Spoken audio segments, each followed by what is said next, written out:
నాందేడ్లో ఉన్న తెలుగు వాళ్ళు, షోలాపూర్లో ఉన్న మన తెలంగాణ తెలుగు వాళ్ళు అందరూ కూర్చోబెట్టి మా మహారాష్ట్రీయులు తిరగబడితే ఏమవుద్ది? దేశం నిలబడద్దా? దేశం ఒకటిగా ఉంటుందా? ఎంతకాలం తిడతారు? ఎంతకాలం? నేను అమిత్ షా గారిని అన్నారని చెప్పి నేను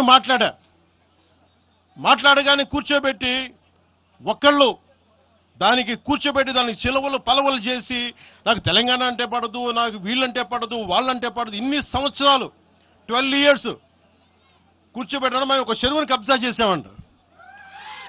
నాకేం పర్లేదు.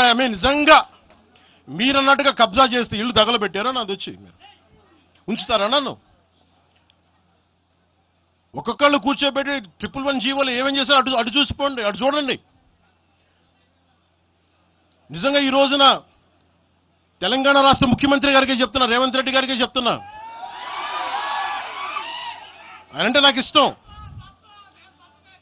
ఆయనంటే గౌరవం నాకు.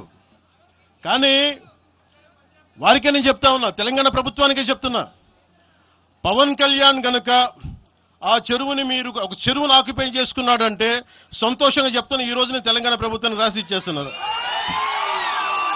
అలాగే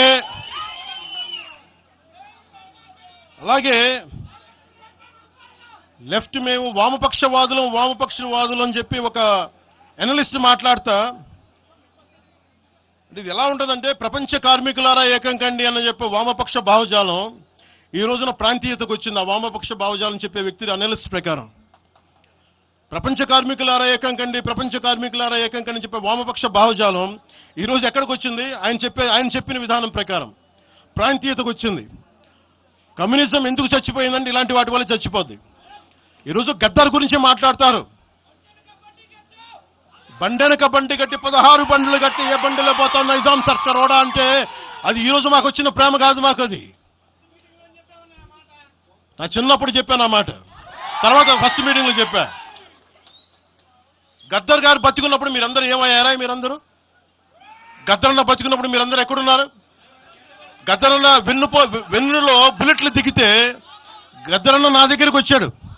ఒకటి అడిగాడు ఆఫీస్కి వచ్చి, మన జర్నలిస్ట్ కాలనీలో ఉండే జనసేన ఆఫీస్కి వచ్చి, అరే తమ్మి నాకు బుల్లెట్లు దిగినీరా, నాకు వెనకాల నన్ను స్వేచ్ఛగా రే అని పిలుచుకునే అంత చనువు మా ఇద్దరి మధ్య, నాకు బుల్లెట్లు దిగినీరా ఈ వెన్నులో, నడవాలంటే ఇబ్బందిగా ఉందిరా, నాకు కార్లో పోవాలంటే ఆటోలో తిరగలే